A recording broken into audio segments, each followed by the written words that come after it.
Welcome to the News Hour. Tens of millions of Americans are baking in a dangerous early summer heat wave. Dozens of cities from the Midwest to New England are expected to reach record highs as the heat index hits triple digits. The powerful heat dome is forecast to keep temperatures well above normal across much of the country through the weekend. In the meantime, wildfires are raging across the West, fueled by soaring temperatures and dry conditions. In New Mexico, two massive blazes forced thousands of evacuations and killed at least one person.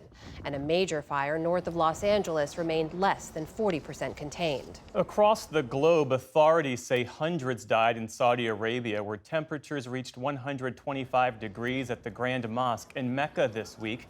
More than 1 million people traveled to the country this week for the Hajj, the annual Islamic pilgrimage.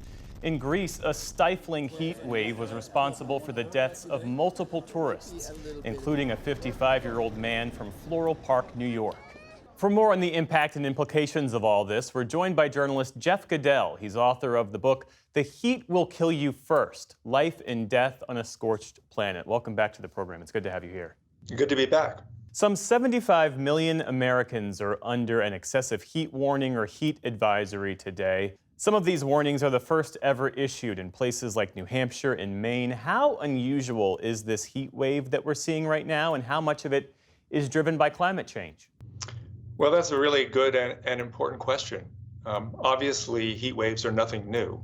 But what else is not new is that scientists have known for more than 100 years that adding CO2 to the atmosphere by the burning of fossil fuels primarily is warming up our planet. 2023 was the hottest year on human record.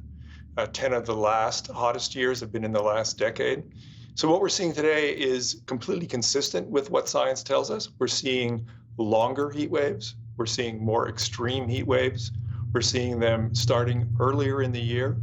And we're seeing them in unusual places that we haven't seen before.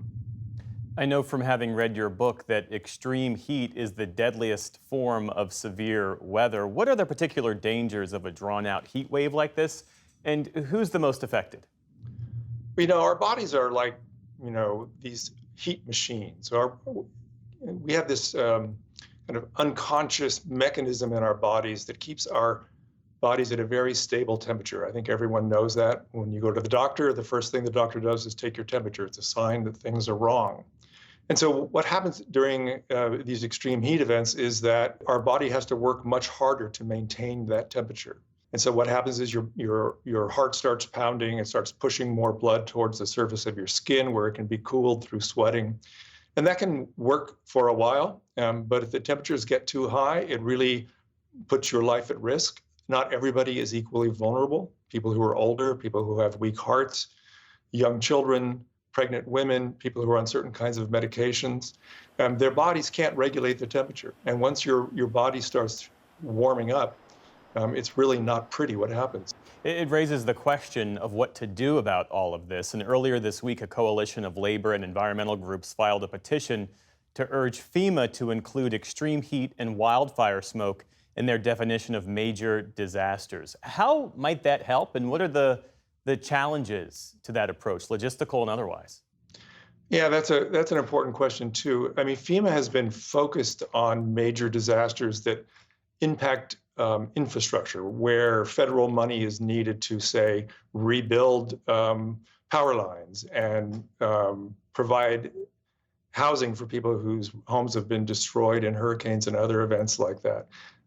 Heat waves are entirely different. Heat waves are events that really don't do a lot of damage to infrastructure, but do a lot of damage to human beings. And so they are really potentially mass mortality events. And FEMA is in the process of reevaluating how it defines a major disaster. And it's not just FEMA, I should say. The federal government is sort of behind on thinking about how they deal with extreme heat in other cases also. The OSHA, the Occupational Safety and Health Administration, has been working for 7 years or so on federal heat standards. It still hasn't been able to come up with it.